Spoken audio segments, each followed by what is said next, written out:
जिज्ञासु मित्रों, बहुत बहुत स्वागत है दिव्य सृजन में। आज इस वीडियो में हम आपको बताएंगे अग्निमय बुद्ध के विषय में कि यह अग्निमय बुद्ध जो पुस्तक रिलीज हुई है, ये किस विषय पर है। एक समय था भारत में जब चारों तरफ बौद्ध धर्म का वर्चस्व था और प्रसार था। बौद्ध संप्रदाय बहुत ही विकसित था और इस देश के कोने कोने में, विशेष करके उत्तर भारतीय राज्यों में, उत्तर भारतीय जनपदों में, वहाँ पर विशेष रूप से बौद्ध संप्रदाय की जो जनसंख्या थी वो बहुत ही सघन थी। तो प्रश्न ये उठता है कि ये बौद्ध भिक्षुक और बौद्ध मठ कहाँ विलुप्त हो गए और बौद्ध संप्रदाय कहाँ विलुप्त हो गया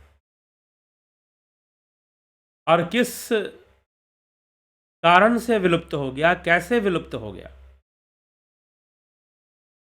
तो यह जो ग्रंथ है अग्निमय बुद्ध कुछ ऐसी ही चर्चा करता है। सर्वप्रथम तो ये हमें समझना है कि गांव-गांव में एक समय पर, आज भी अगर आप अरुणाचल प्रदेश में जाएं, सिक्किम में जाएं, तो वहाँ पर आपको बहुत सारे बौद्ध मठ देखने को मिलेंगे। गांवों के अंदर भी छोटे छोटे और बड़े बड़े, बहुत बड़े बड़े विशालकाय भी और छोटे बौद्ध मठ भी आपको देखने को मिल जाएंगे बड़े आराम से।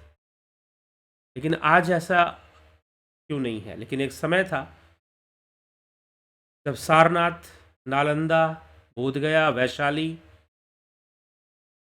ये सभी बड़े बड़े बौद्ध मठों के केंद्र थे। महाराष्ट्र, मध्य प्रदेश के बहुत सारे क्षेत्र, और आज उनके अवशेष हमें मिलते हैं। अजंता एलोरा के रूप में हमें प्राप्त होते हैं, या फिर मुंबई के पास एलिफेंटा के गुफाओं में भी बौद्ध मूर्तियां प्राप्त होती हैं, बुद्ध मूर्तियां प्राप्त होती हैं। और फिर उत्तर भारत के कई राज्यों में अभी भी कई अवशेष हैं। लेकिन फिर भी हम देखते हैं कि जिस तरह से हमें इतिहास में मिलता है, उस प्रकार से बौद्ध संप्रदाय का प्रसार आज नहीं दिखाई देता। आज लगभग विलुप्त प्राय ही हमें दिखाई देता है। तो ऐसा क्यों हुआ? बौद्ध संप्रदाय किस प्रकार से विलुप्त हो गया, किस प्रकार से गायब हो गया? इसके पीछे कारण कौन था? इतिहास क्या कहता है? इन सब को जानने का प्रयास किया गया और इन सब को जानते समझते हुए इस ग्रंथ की रचना की गई, जिसको अग्निमय बुद्ध कहा गया है। अग्निमय बुद्ध ग्रंथ की रचना हुई। तो अग्निमय बुद्ध वास्तव में कुछ ऐसी ही कहानी है कि बौद्ध संप्रदाय क्यों विलुप्त हुआ, किस प्रकार से विलुप्त हुआ। जो एक समय पर पूरे भारत भूमि पर जिनका वर्चस्व था, पूरी भारत भूमि पर, वैसे बुद्ध के उपदेश, बुद्ध की देशना आज भी है, लेकिन ऐसा क्या हुआ कि संप्रदाय विलुप्त होता गया। तो एक लंबी कहानी है, एक छोटी मोटी ये कहानी नहीं है, या छोटी मोटी बात नहीं है कि हम एक वाक्य में या कुछ शब्दों में हम ये सारी बात आपको बता दें कि ऐसे ऐसे बौद्ध संप्रदाय विलुप्त हो गया। पहली बात तो यह है कि बौद्ध संप्रदाय के प्रति हमारी विचारधारा कैसी है, हमारी सोच कैसी है। क्योंकि राजनीति के कारण बहुत तरह की राजनीति प्रेरित विचारधाराओं से लोग ग्रसित होते हैं। सही अनुसंधान और सही बात पता न होने के कारण जैसी राजनीति में चर्चा चलती है, वैसे ही अवधारणा लोग बना लिया करते हैं कि शायद ऐसा ही था। लेकिन बौद्ध मत की स्थिति क्या थी, वास्तव में स्थिति क्या थी देश में? अलग अलग समय में अलग अलग परिस्थितियां थीं। तो किस समय में कैसी परिस्थिति थी, इसको समझना भी जरूरी है। और आज वर्तमान में बौद्ध धर्म के प्रति हम कैसा दृष्टिकोण रखते हैं, वह भी समझना जरूरी है। कहीं राजनीति प्रेरित विचारधारा तो हम नहीं रखते हैं। तो इन सभी बातों को ध्यान में रखते हुए, इतिहास के ऊपर एक अनुसंधान करते हुए इस कथानक की रचना की गई है। यह एक उपन्यास के रूप में या कथानक के रूप में यह ग्रंथ, इस ग्रंथ की रचना हुई है, जिसको हम अग्निमय बुद्ध कहते हैं। अग्निमय बुद्ध। तो इस पुस्तक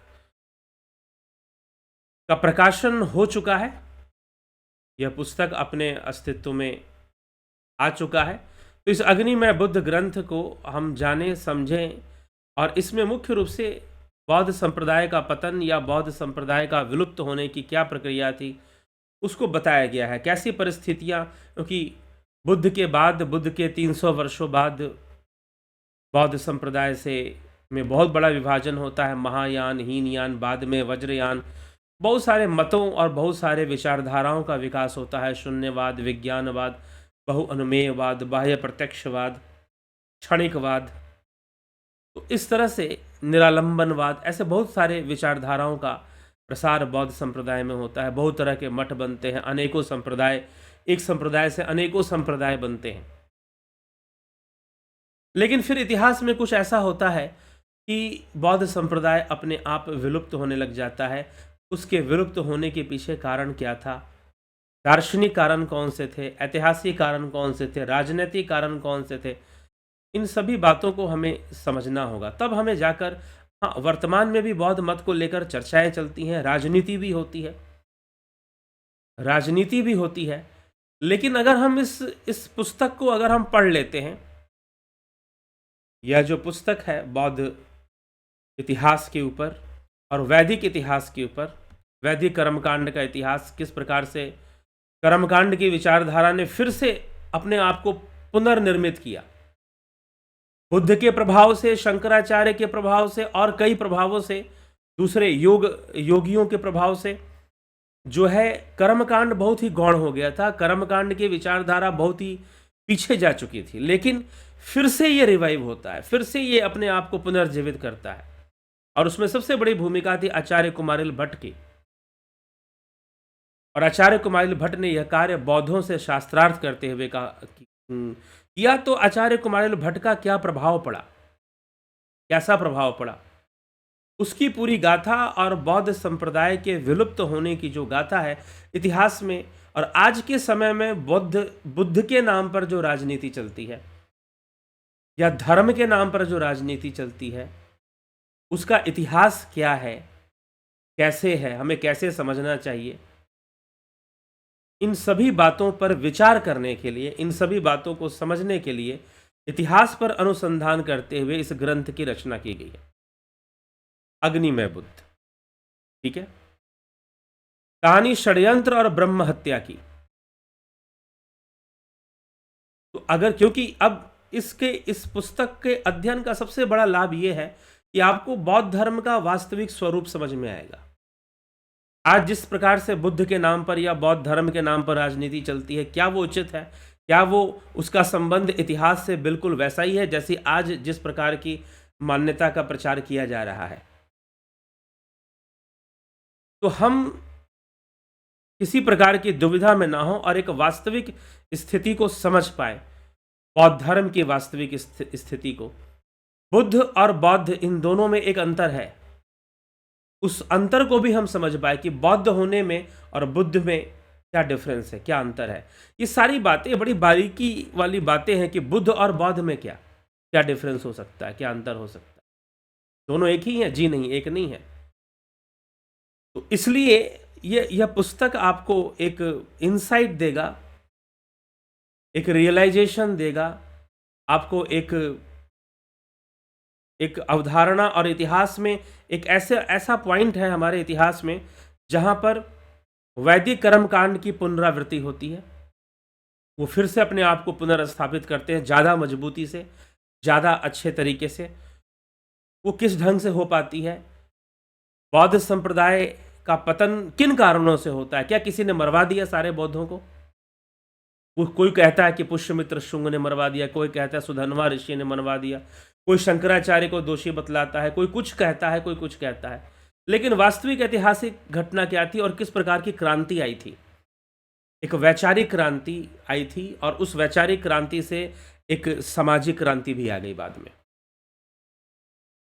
तो वो सामाजिक क्रांति क्या थी, किस प्रकार से थी, समाज के लोगों की ज़रूरतें क्या थी, कैसे उनकी ज़रूरतें बदलती हैं, और फिर जो है एक विचारधारा फिर से अपने आप को सामने लाती है, एक नई विचारधारा, नए ढंग से वैदिक कर्मकांड का पुनर्स्थापना होता है और प्रतिष्ठित होता है फिर से। तो किस प्रकार से सारी घटनाएं हैं, और बौद्ध धर्म का पहले आंतरिक पतन होता है, वैचारिक पतन होता है बौद्ध संप्रदाय का, फिर बाद में इनके ऊपर अत्याचार भी होता है, यह भी बात सत्य है। लेकिन वो अत्याचार करने वाले कौन थे? बहुत सारे विचारकों ने, डॉक्टर बी आर अम्बेडकर, बहुत बड़े इतिहासकार डॉक्टर डी डी कोसाम्बी, इन सब ने इसके विषय में बहुत कुछ बताया है। तो एक अनुसंधान पे आधारित यह ग्रंथ है, यह पुस्तक है। आपको बहुत कुछ इस पुस्तक के अंदर, धर्म के नाम पर अधर्म का प्रसार कैसे होता है, अहिंसा के नाम पर हिंसा कैसे फैलती है, और हिंसा का स्वरूप क्या है। सिर्फ भाषणबाजी से तो अहिंसा नहीं स्थापित हो जाएगी। तो इस प्रकार से बहुत सारी बातें एक संस्थानीय व्यवस्था में किस प्रकार से पाखंड, दंभ और हिंसा का माहौल बनना शुरू हो जाता है। तो इन सभी बातों को इतिहास के, यह एक बहुत बड़ी क्रांतिकाल, एक बहुत बड़े क्रांतिकाल की गाथा है यह अग्निमय बुद्ध। और अगर आप इस पुस्तक को प्राप्त करना चाहते हैं तो ये पुस्तक प्रकाशित हो चुकी है, आप सीधा मुझसे इस पुस्तक को प्राप्त कर सकते हैं, डायरेक्टली मुझसे। तो कैसे आपको प्राप्त करना है? आपको इस व्हाट्सअप नंबर पर व्हाट्सअप मैसेज करना है कि आपको अग्निमय बुद्ध पुस्तक चाहिए। मैसेज करना है, और मैसेज करने के बाद इस पुस्तक की जो कॉस्ट है ₹350 है। इस नंबर पर, ये जीपे, फ़ोनपे या यूपीआई नंबर है, तो इस नंबर पर आप ₹350, ₹350 आप पे कर आप फिर से जो है उसी नंबर पर आप मैसेज कर देंगे, व्हाट्सअप नंबर पर 9661802459। आप इस पर मैसेज करेंगे अपनी डिटेल्स, अपना एड्रेस, तो बाई कुरियर ये पुस्तक जो है आपके घर पर पहुंच जाएगी।